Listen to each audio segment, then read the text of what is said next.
Alrighty, so we learned about Lenz's law. And Lenz's law, all it really does for us, it allows us to figure out the direction of the induced current. Which is nice, because then you know the polarity of the induced EMF, right? All right, but what we really want to know is the magnitude of the induced EMF. So that's given by Faraday's law. So Faraday's law is a law of nature. It's a really important law of nature. So this is just magnitude. That's why you have these absolute value signs, you know. Okay, so we don't care. So it's just always going to be plus as far as we're concerned. So the induced EMF equals the change in magnetic flux over the change in time. And you remember that the magnetic flux is BA cos theta. So it's remember the delta, the triangle is a Greek delta, the change in this over the change in time. Okay, so that's, look at, as long as you have a changing magnetic flux, you're always going to get an induced EMF, a voltage, always. But the question is, will you always get a current? What do you think? I mean, think about it. I hope you realize the answer is no. I mean, you know, currents only flow through conductors, right? So you'll get an induced current if you have a conductor. If you have an insulator, you're not going to get a current. And then, you know, Ohm's law, right? E induced equals I induced times R.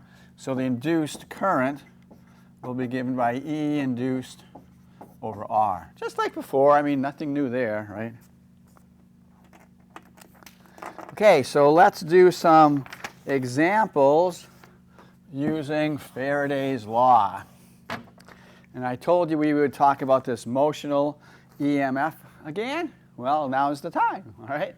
So we're gonna explain it. Okay, the last time we discussed this, you know, we used the force laws, right? The magnetic force laws to talk about how the charges separate and all that kind of thing. Well, now we're going to forget about that. We're just going to use Faraday's law. Okay, so let's go. All right, so as this rod, this conducting rod, moves to the right, the area of this loop is increasing. Well, what does that mean? That means, okay, this is not changing, that's not changing, but the A is changing. So that means that the magnetic flux is changing, so we're getting an induced EMF. So let's do it. Let's just calculate it. All right, here we go. So induced, funny looking, whatever. Induced EMF, just magnet. So I'm not going to worry about absolute value signs, all right? Just magnitude. So the induced EMF is the change in BA cos theta over the change in time. Now, what's cos theta? What's theta? Well, remember, the B is this way, and the A, well, I mean, the A could be this way or this way, right? But what's the angle between them? It's either 0, 1, or 180. What's cosine of 0? 1. Okay, so that means we just have the change in BA over the change in time. Okay, now, is the B changing or is the A changing? Or are they both changing? Well, the B is constant, you know, that's not changing. It's the area of this thing that's getting larger as this thing moves, right? Okay, so the B is not changing, so we can pull it out. So just have a delta A over delta T. All right, now, what is the A? What's the area of this thing? What's the area? Well, length times width, right? So the length is lowercase l, and the width is x. And of course, x is changing, right? Okay, so I'm just showing every single step. So we have B times the change in Lx over the change in time. But as I just said, this L doesn't change, so we can pull it out, right? Pull it out of the change thing. So we'll have BL delta x over delta t. Okay, now, Physics 105. What's delta x over delta t? If you forget, just look at the units. The units will generally help you. delta x is meters, delta t is seconds. So what's meters per second? It's velocity, right? Delta x over delta t is velocity. Because remember, this thing here is moving with a velocity v. So this x is changing, right? So delta x, here I'll do that. Delta x over delta t is just v, the velocity. So we just have b L v. Now,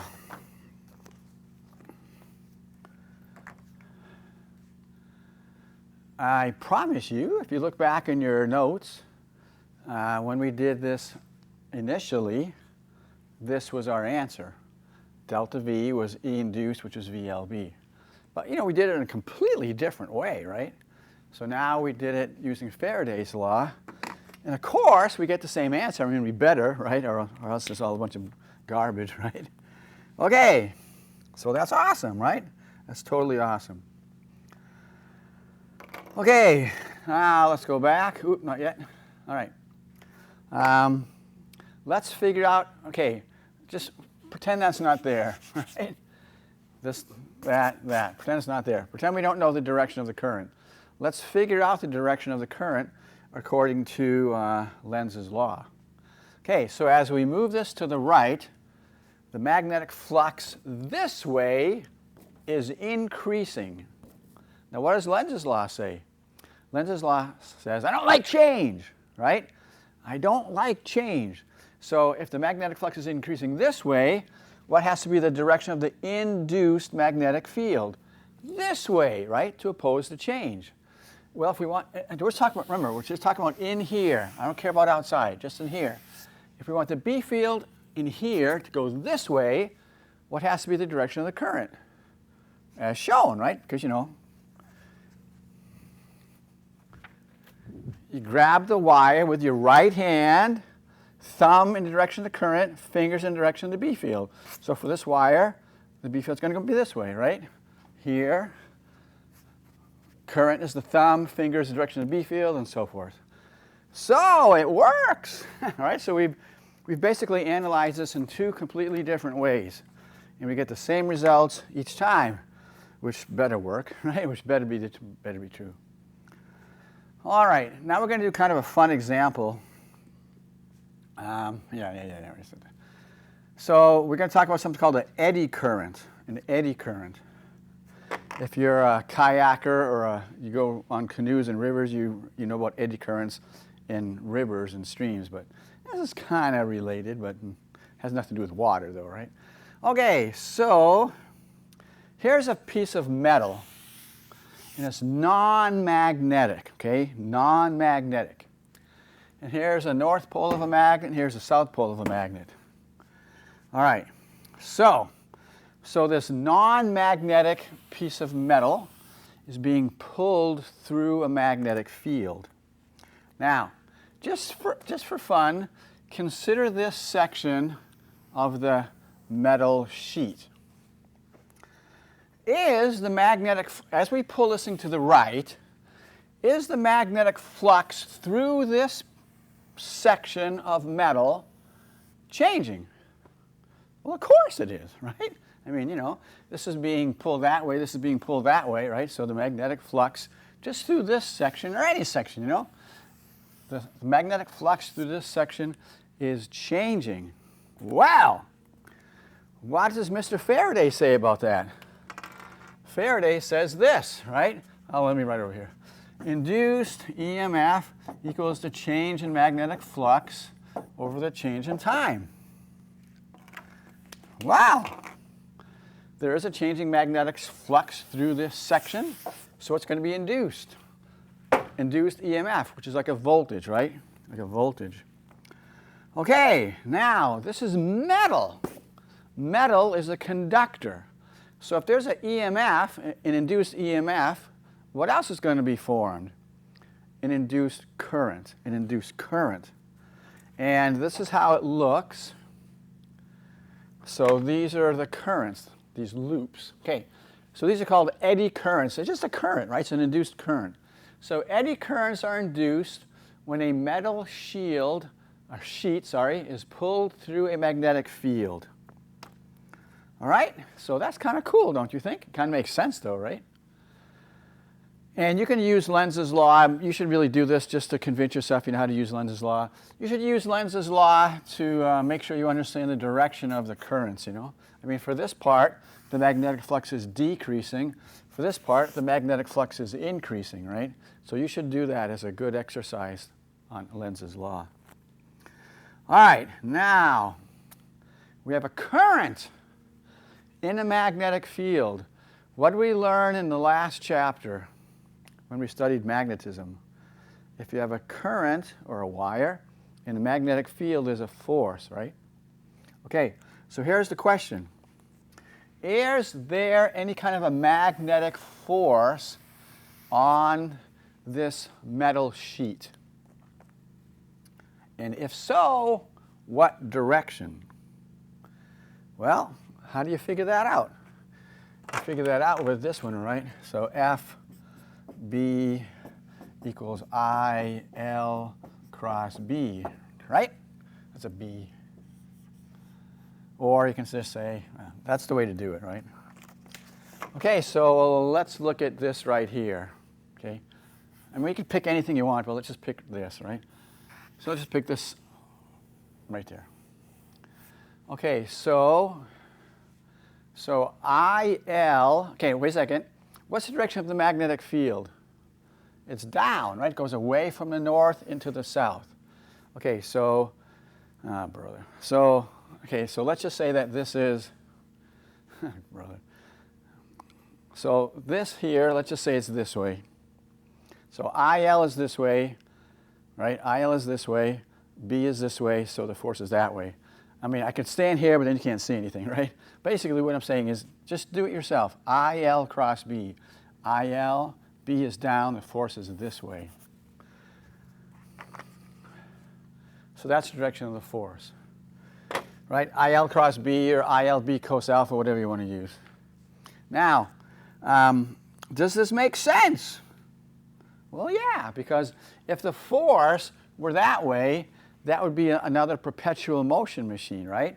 You know, we just pull it, and then all of a sudden the eddy currents develop. You know, well, first of all, the EMF develops, the currents develop, then there's a force, and the force is in the same direction as this. It would just go on by itself. Doesn't work that way. That would violate energy conservation. So, you know, so somebody's got to pull it, okay? Somebody's got to pull it.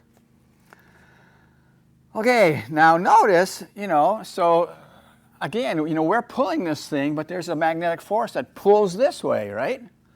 And so you should read the book. There's a really nice explanation in the book about magnetic damping, which is used in like trains and other things, magnetic damping. So I want to show you an example of that. So hold on, could you look at this down here?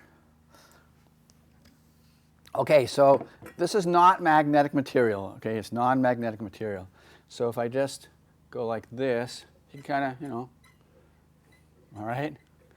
Okay, now what we're going to do is we're going to put this thing between a magnet. And according to what we just learned, there's going to be an induced EMF, which is going to produce these eddy currents. And then it's going to be the force that opposes the motion. So let's see if it slows down compared to what it was just a minute ago.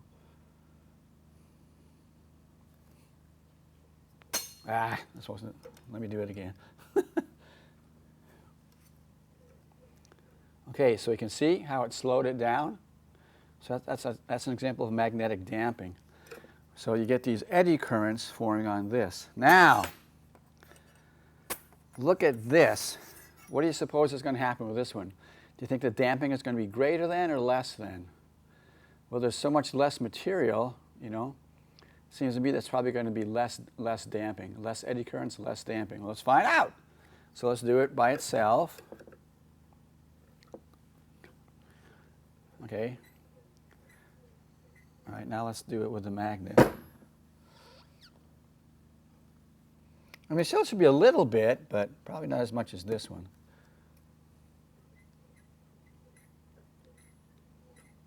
Not a whole lot, huh? Okay, let's try this one.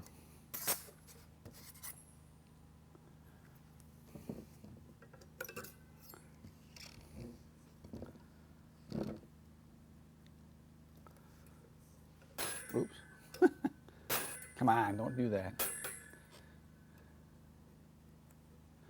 I mean, hardly anything, right? Hardly anything. But again, if we use this one, we expect a lot of eddy currents. You can just see it slows down pretty nicely. All right, so you should read the little section in the book about magnetic damping. I mean, what's awesome about this is, you know, for this magnetic damping, there's no friction. And so if you have like a car, you know, you have brake pads, and so there's friction, right? There's friction. The calipers grab the brake pads. So eventually you have to replace the brake pads because they get worn out.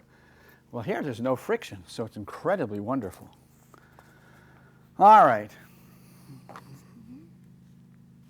Oh, this is a really good question.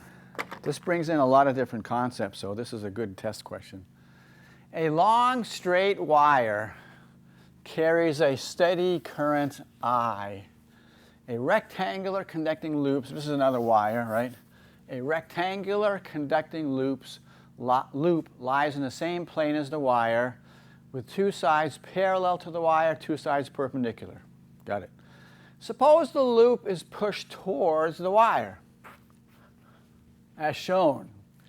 Given the direction of I, the induced current in the loop is what?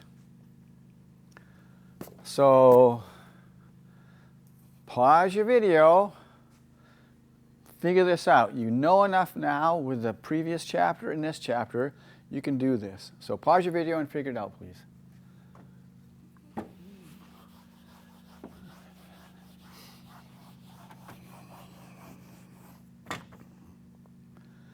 All right, let's see if you did it correctly. All right, first of all, here you have a wire.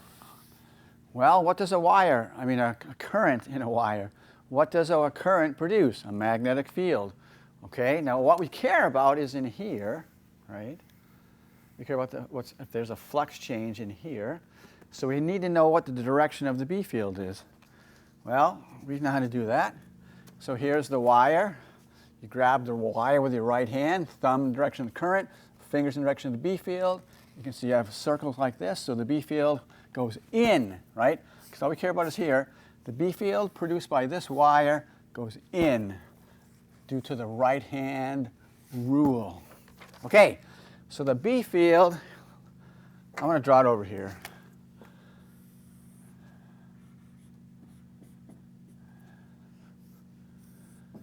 All right, so below this wire, the B field is into the board.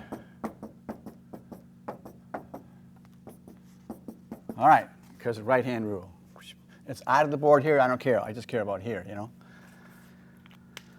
Okay, so since I don't care about it here, I'm just going to erase it. All right. Now, the rectangle is moving towards the wire. So, we know that the B field depends, remember from the previous chapter, the B field is proportional to 1 over the distance away from it. So when this thing moves toward the wire, the B field is getting stronger and stronger and stronger. What does Lenz's law say? Well, first of all, let's go back. Faraday's law. This thing is moving closer to the wire. So Faraday's law says induced EMF change in BA cos theta over change in time. Now what's the only thing that's changing? The only thing that's changing is the B, right? Because the B is getting, the B closer and closer to the wire is, the B close to the wire is stronger than the B further away from the wire. So as this thing moves close to the wire, the B field is getting stronger and stronger and stronger. Okay, so there is a change in magnetic flux. So there's going to be induced EMF. It's a wire. This is a rectangular wire, so it's going to be induced current. All right, what's the direction? Lenz's law. The B field is this way, or the flux is this way. It's increasing. Lenz's law, what does it say? I don't like change. So that means the induced B field is going to oppose the change. It's going to be out. What's going to be the direction of the current to make a B field out? You grab this wire, right hand, right? So the current has to be counterclockwise. Counterclockwise. We're going to have, you see a lot of those problems, so make sure you understand it. Okay.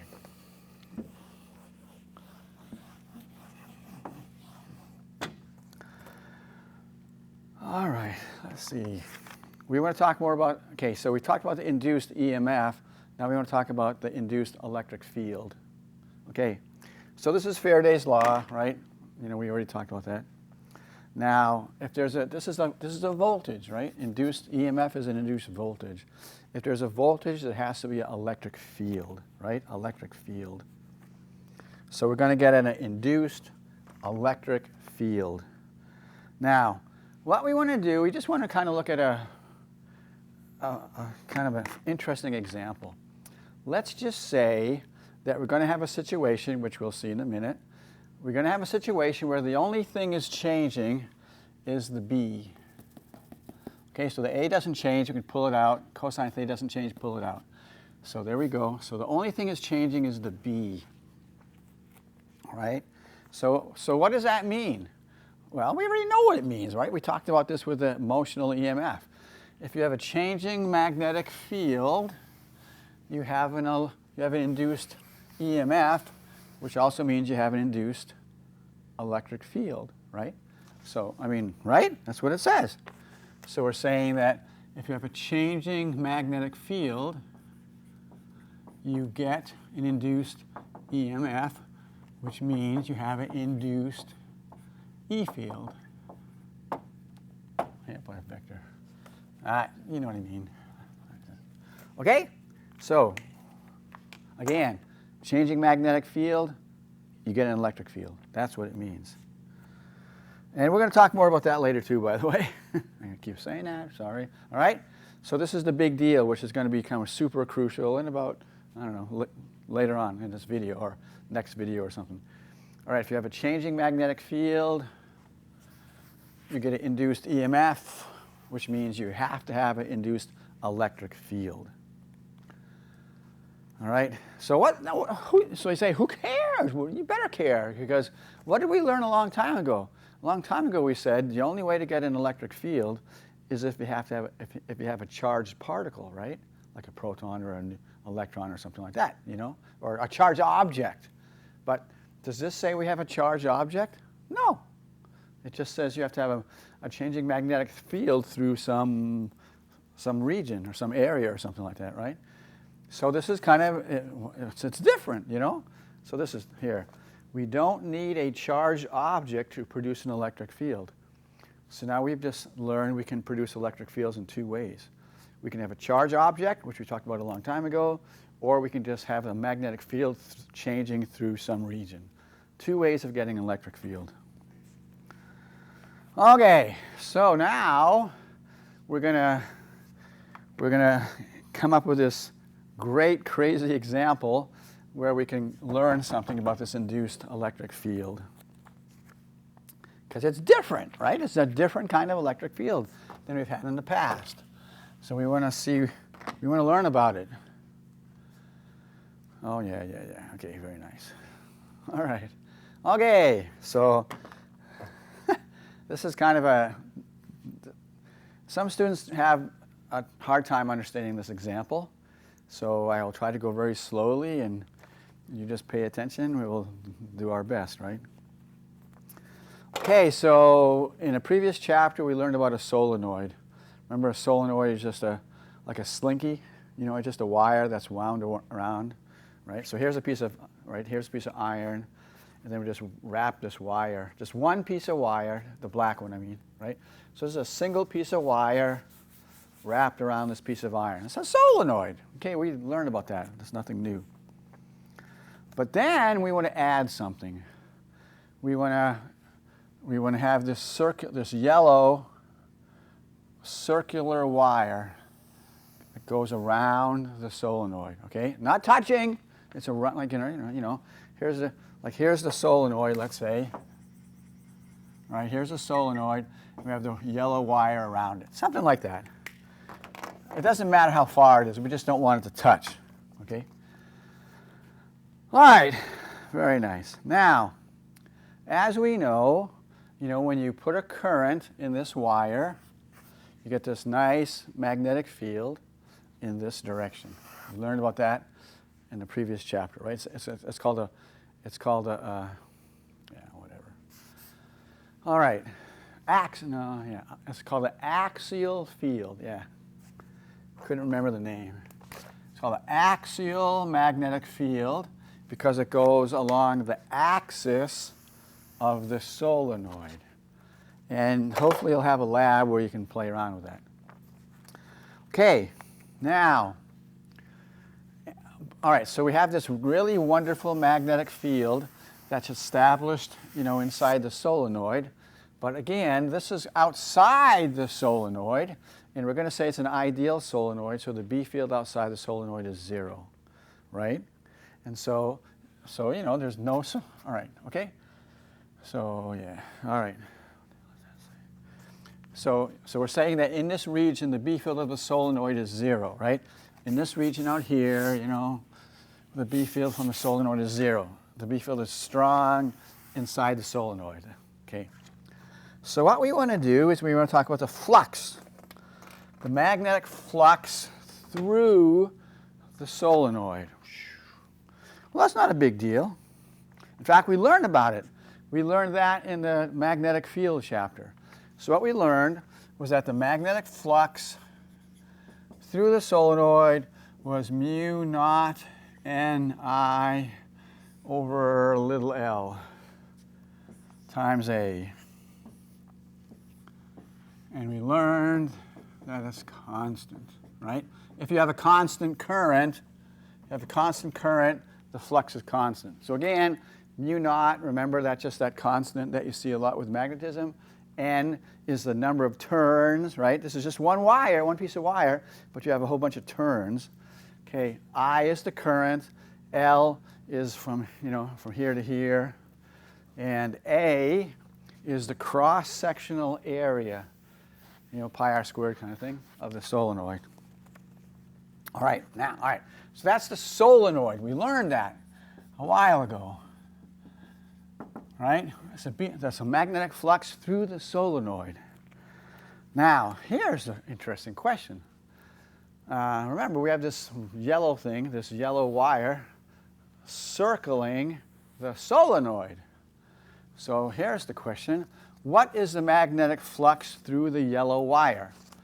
So I'll just say circular one. And I'll say yellow, because then you know what I'm talking about. So what's the flux through the yellow wire? What's the flux through the yellow wire? Well, it's the same thing, right? I mean, there's no magnetic flux, here and here, but there is a magnetic flux through this part, right? Again, it's like this. So here's the yellow wire, here's the solenoid, right? There's magnetic flux through this, nothing here, but there's through here. So the magnetic flux through the solenoid is the same as the magnetic flux through the yellow wire, right? It's exactly the same, exactly the same. Okay, so it's the same. So it's the same thing, same. Same as above, all right? Okay, so that's cool. Now, remember, Faraday's law says you have to have a changing magnetic flux. Well, how are we going to get a changing magnetic flux? I mean, mu naught is a constant. We can't change the number of turns in the wire. The L is the length of the solenoid. Can't change that. We're not going to change A because this is the solenoid they give us. What's the only thing we can change? The current, right? We can increase the current. We can decrease the current. But if we change the current, we're going to get a changing magnetic flux. Okay? All right. So let's use Faraday's law and figure out what that induced EMF is going to be. So here we go. So induced, whatever. Induced EMF, okay, again, and I'm just doing magnitude, so I don't care about absolute values, okay, just magnitude.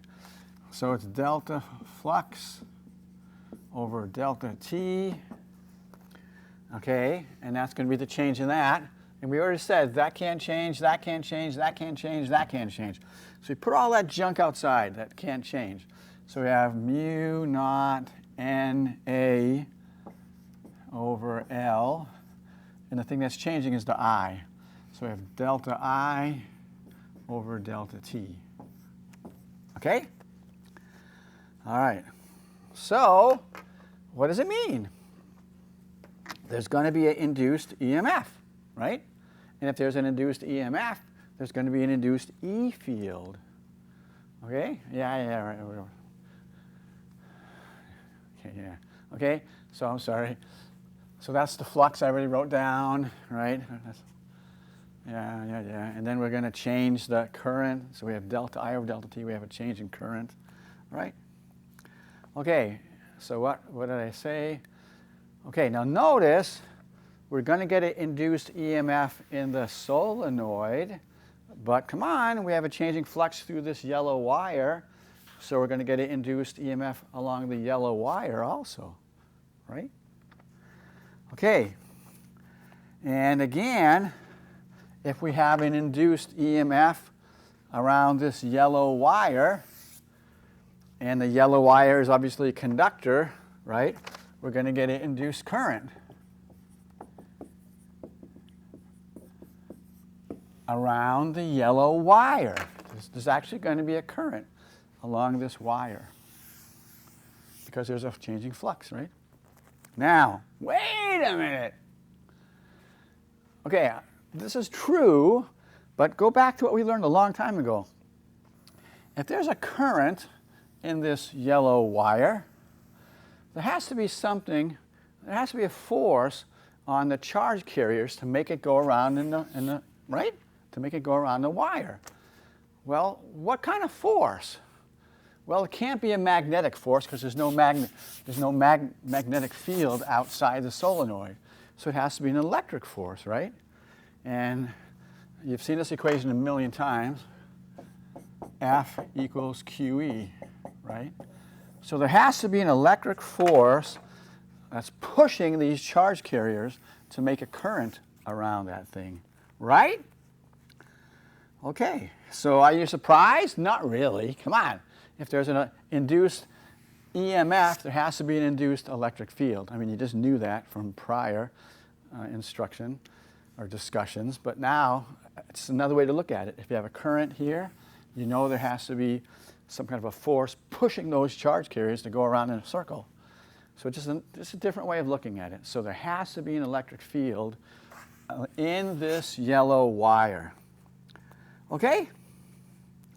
So there you go. So this is kind of a different electric field, I hope you realize. You know, when we had, in the olden days,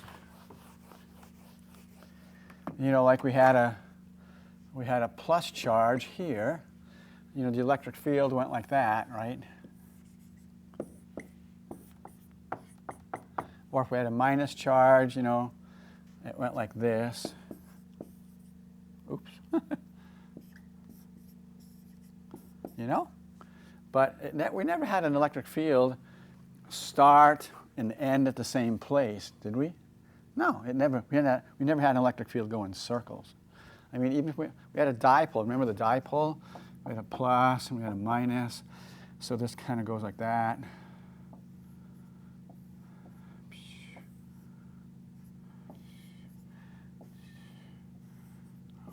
You know, whatever, okay? But I mean, we never had an electric field that went in a perfect circle. You know, because remember, this starts on the plus, ends on the minus, right? This just goes in a perfect circle.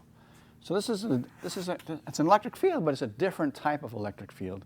We're not going to go into much detail in this class on that, but it's a different type of an electric field. Still an electric field, just a different type. Okay. Yeah, there's an induced current. Yeah, and so there has to be an induced electric field. Okay, now, so you notice something here, right?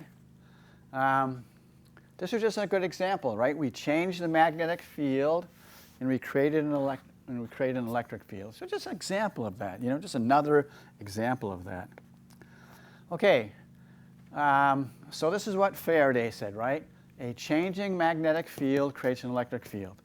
Now, at the time, back when Faraday was alive, a lot of people had been doing experiments on electricity and magnetism, but no one had written the mathematical theory that connects all that, all the knowledge they gained.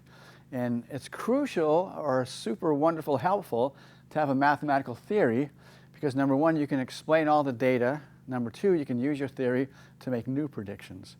So it's usually the people that write the theories that get a lot of the credit, you know, for being geniuses because they deserve it. Anyway, so there's a guy named Maxwell. Here he is, young, old, right? Okay, so not really very old, but anyway. So Maxwell, he was a theoretical physicist, means good at math, and he decided to study all of the experimental information on electricity and magnetism and write the mathematical theory. And he did it. He did it. And he made a prediction. He said, well, golly, if a changing magnetic field creates an electric field, it seems to be reasonable that a changing electric field would create a magnetic field. Now, he did that because that's what his mathematics showed, okay? His mathematics showed that there was lots of symmetries between electricity and magnetism, and so it seemed very reasonable that if this were true, this should also be true. But I mean, he had no data, you know? It was just a prediction, mathematical prediction, okay? So he made the prediction, and well, okay, and believe it or not, it was true. So later on, they found that this prediction was true. So it's kind of cool, you know? Sometimes people do the experiments first and discover things. Sometimes people just look at the laws of physics, they look at the mathematics, and they say, you know, it makes sense that this should ought to be true. Then they prove it experimentally later on. So that's kind of cool. And we're going to use that in a few minutes, so just remember it, all right? Changing B creates E, changing E creates B. Nice and symmetrical. Changing B creates E, changing E creates B. All right, awesome. So that's very cool. All right. Now, in most normal courses, this chapter would end right now. But this is not a normal course, right? Well, I shouldn't say that. And maybe I should say in a normal textbook. But this textbook, they throw a lot of information into this one particular chapter. So we're going to learn about something called an electromagnetic wave. But we'll do that in the next video. So let's quit.